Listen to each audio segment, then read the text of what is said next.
May I request Shri Bhagat Singh Koshyari, Honorable Governor of Maharashtra, to kindly give the presidential speech. Kolhapur Sahuji महाराज के कर्मस्थली में आयोजित Shivaji university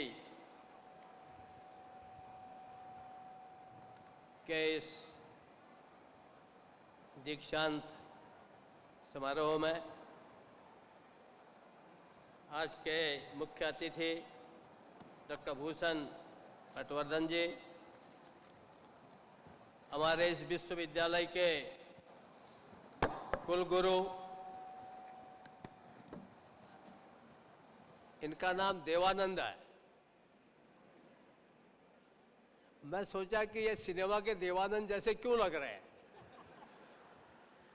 तो इन्होंने कहा कि मेरी माताजी 94 इयर्स, मेरी मदर यहाँ बैठी हैं, तो ये इसका सारा श्रेय माताजी को जाता। तो माताश्री और इनके सुपुत्र vice chancellor professor Devanand Sandhya ji, हमारे रजिस्ट्रार विलास नंद भटकर जी, हमारे प्रो वाइस चांसलर दिगंबर सिरके जी, यहाँ सभी वरिष्ठ प्राध्यापकगण,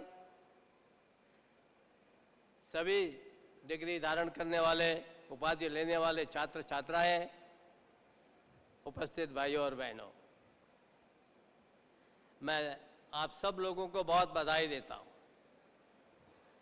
आप सब लोगों ने जिन्होंने आज पदवी प्राप्त की है, डिग्री ली है, उन सब का मैं अभिनंदन करता हूं। जिन्होंने मेडल्स प्राप्त किए हैं, गोल्ड मेडल, सिल्वर मेडल आदि, उन सबको तो मेरी बधाई है ही है। उनको भी बधाई है जो आगे गोल्ड मेडल लेने वाले हैं, क्योंकि ये आखिरी नहीं है।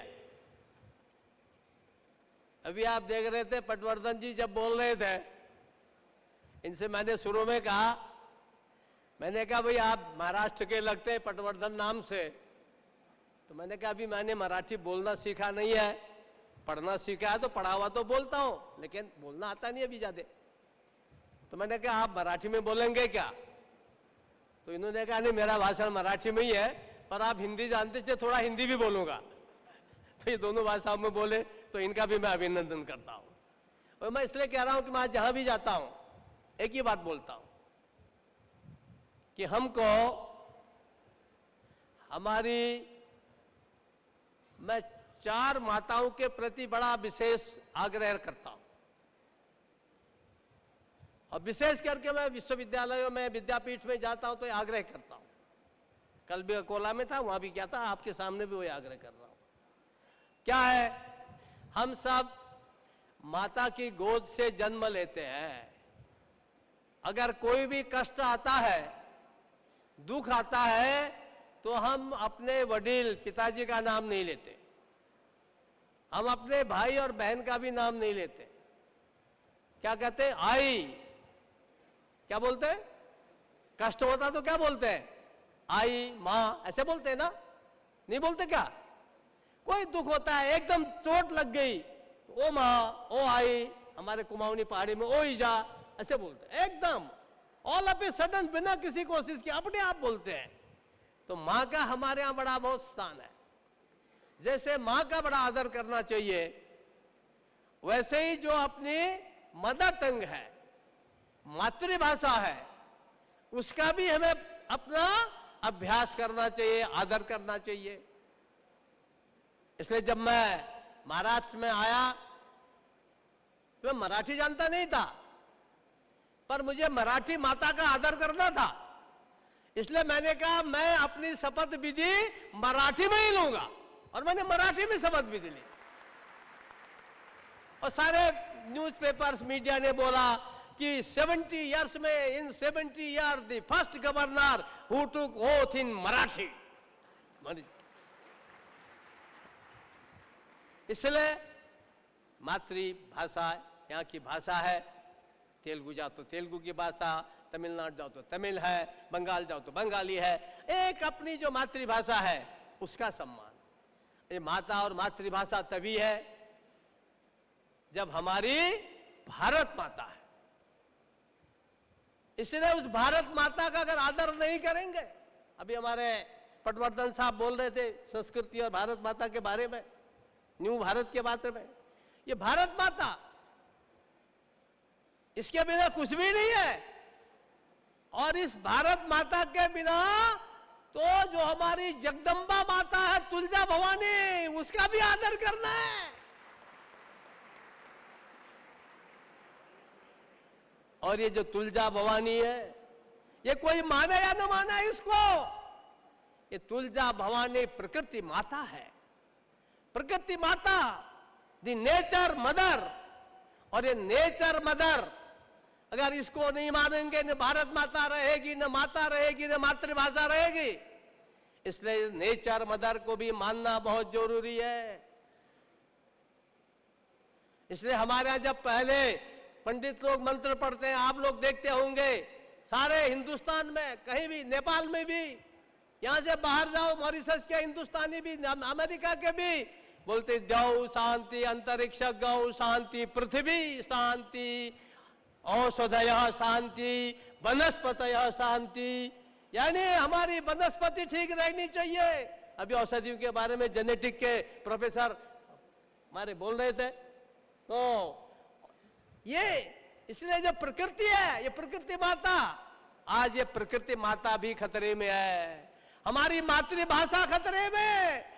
मातृभूमि तो अब लगता है सुरक्षित हो गई है। बहुत सारे अभी की जो घटनाएं चल रही है, उससे लोगों का विश्वास बढ़ गया है कि मातृभूमि पर ज्यादा खतरा नहीं है, ऐसा लगने लगा है।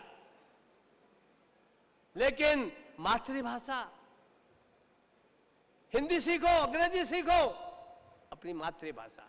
लेकिन ये सब चीजें कब होंगी? जब हमारी नेचर, ये जो प्रकृति है, ये सुरक्षित होगी। आज क्या है?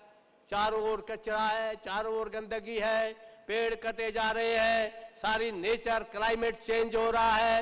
दुनिया के अंदर एक बड़ी, आजकल लोग ये चिल्ला रहे हैं कि क्लाइमेट चेंज, ग्लोबल वार्मिंग। अब ये ग्लोबल वार्मिंग कौन रोकेगा? ये क्या कोई हिंदुस्तान से बाहर से आकर के रोकेंगे क्या? ये हम सब लोग ये कोशिश करें कि हम अपने प्रकृति को कैसे ठीक करें। अभी हमारे पटवर्धन साहब, यूजीसी के वाइस चेयरमैन, कोल्हापुर की बड़ी तारीफ कर रहे थे। आपको सब खुश हो रहे थे, ताली बजा रहे थे। लेकिन मैं अगली बार तारीफ करूंगा जब कोल्हापुर महाराष्ट्र का सबसे स्वच्छ शहर होगा।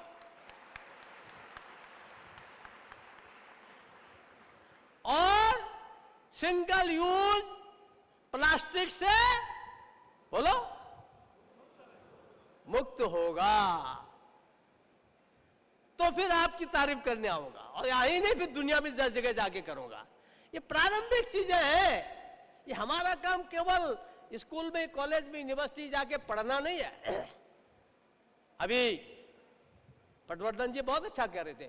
मैं सारे मास्टरों से कहता हूं, अध्यापकों से, प्रोफेसरों से, don't try to teach the student, the pupil, to try to learn from the pupil, try to learn from the student। बच्चों से, शिक्षार्थी से सीखने की कोशिश करो। और यदि आपने ये काम यहां कर दिखाया, अपने घर को, अपने मोहल्ले को, अपने गांव को यदि आपने स्वच्छ रखा, तो तय मान के चलो, जो 3rd डिवीजन लाने वाला वो 2nd लाएगा, जो 2nd लाने वाला वो 1st लाएगा, जो 1st लाने वाला वो टॉप करेगा। क्योंकि स्वच्छता है। स्वच्छता से माहौल ऐसा बनता है कि आपका मस्तिष्क भी, आपकी प्रतिभा भी, आपकी बुद्धि भी, आपकी मेधा भी ये प्रखर होती है। जहां गंदगी होगी, नाक मुख सिकोड़ते नहीं करते हो, इसके माने वहां दिमाग स्वच्छ नहीं होता। इसलिए हम सब लोग, इस देश की में सबसे बड़ी कमजोरी है, पूरे देश की, कोई कोल्हापुर की नहीं, कोई महाराष्ट्र के नहीं, स्वच्छता की ओर अब ध्यान ही नहीं देते। जहां के लोग दुनिया में सबसे स्वच्छ माने जाते थे, उसी देश में। इसलिए आज हम सब लोग यहां, जब हम अपनी डिग्री ले रहे हैं, उपाधि ले रहे हैं, हमारा ये संकल्प होना चाहिए कि हम माता, मातृभाषा, मातृभूमि और मदर नेचर, इसकी हम रक्षा करेंगे, इन चारों की रक्षा करेंगे। इन चारों की चिंता करोगे, ये चारों तुम्हारी चिंता अपने आप करेंगे और फिर हम जो लक्ष्य प्राप्त करना चाहते हैं वो लक्ष्य प्राप्त कर पाएंगे। आज जो भी आदमी बड़ा होता है, जो भी आदमी ऊंचे स्तर पर पहुंचता है, वो केवल परिश्रम से होता है, समर्पण से होता है और एक ऊंचा ध्येय लेकर के होता है। इसलिए जीवन के अंदर दूसरा काम, हम ऊंचा ध्येय लेकर के चलें। ये मत सोचें कि आज हाय मेरे पास कुछ नहीं है। मैं अपना उदाहरण हर कॉलेज में देता हूं, स्कूल में भी देता हूं। मैं कहता हूं कि देखो, मैं तो हाई स्कूल तक जूता भी नहीं पहनता था प्रोफेसर।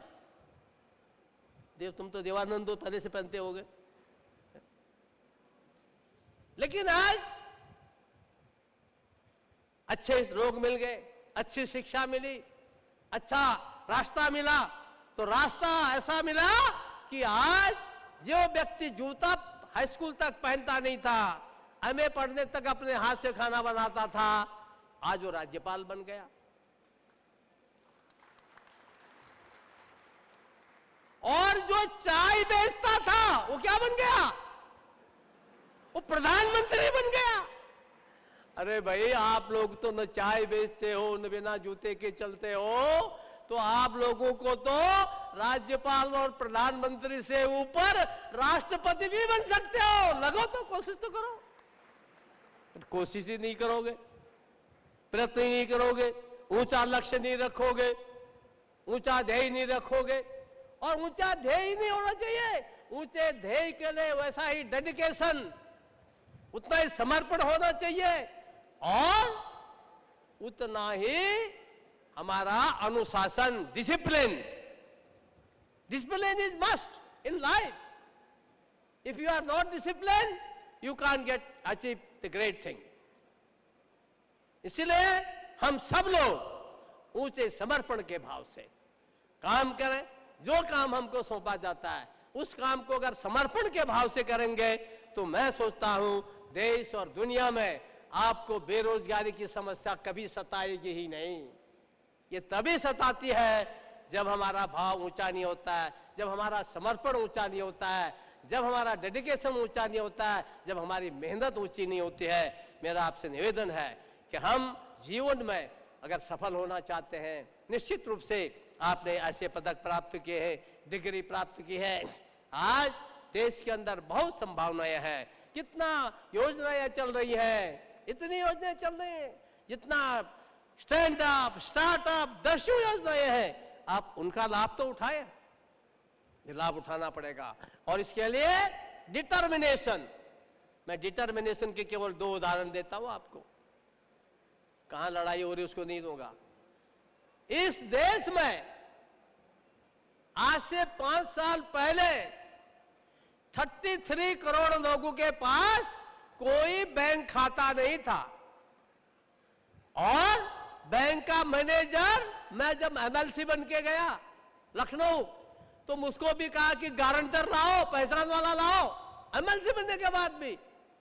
लेकिन इस देश के प्रधानमंत्री ने कहा कि मैं गारंटर हूं, हर व्यक्ति का बैंक में खाता खुलेगा। 33 करोड़ लोगों के 3 महीने के अंदर खाते खुल गए। क्यों खुले?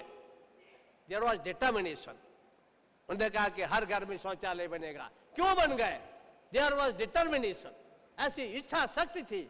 उन्होंने कहा हर घर में बिजली का बल्ब जाएगा। क्यों चला गया? इसलिए कि डिटर्मिनेशन। तो ऐसे एक हमारे अंदर दृढ़ संकल्प के साथ आगे बढ़ेंगे तो मैं सोचता हूं हम सब लोग जीवन में बहुत सी ऊंचाइयों को पार करेंगे। मैं भी पिछले दिनों वहां गया हुआ एक जगह पर, वहां मैंने देखा कि आदिवासी 3 लड़कियां 20 साल की 19 साल की वो एवरेस्ट चढ़ के आ गई, आदिवासी लड़कियां। मेरा बहुत गर्व से सीना फूल गया। हम सब लोग अगर प्रयास करेंगे, आगे बढ़ने की कोशिश करेंगे तो निश्चित रूप से आगे बढ़ेंगे। मेरा आप सबको आशीर्वाद है, मेरी शुभकामना है, शुभेच्छा है, मेरी मंगल कामना है। मैं जो सब लोग यहाँ अच्छे नंबरों से पास हुए हैं उनको अभिनंदन करता हूं और मेरी शुभेच्छा है आप आगे हमारे आदर्श नागरिक के रूप में आगे आए और इस देश का नाम ऊंचा करें, अपना भी परिवार का नाम ऊंचा करें, अपना विद्यालय का, अपने विश्वविद्यालय का, अपने विद्यापीठ का, इसका गौरव बढ़ाए। मेरा पूरा विश्वास है भगवान आपको पूरी शक्ति दे, यही मेरी प्रार्थना है। और एक प्रार्थना आपसे भी है, आप सब लोग भी भगवान से प्रार्थना करो कि हमारे गवर्नर साहब जब अगले दीक्षांत में आए तो अपना भाषण मराठी में दें, तो शायद आपकी शुभेच्छा से मैं भी कुछ सीख जाऊंगा। बहुत बहुत धन्यवाद। खूप खूप धन्यवाद सर।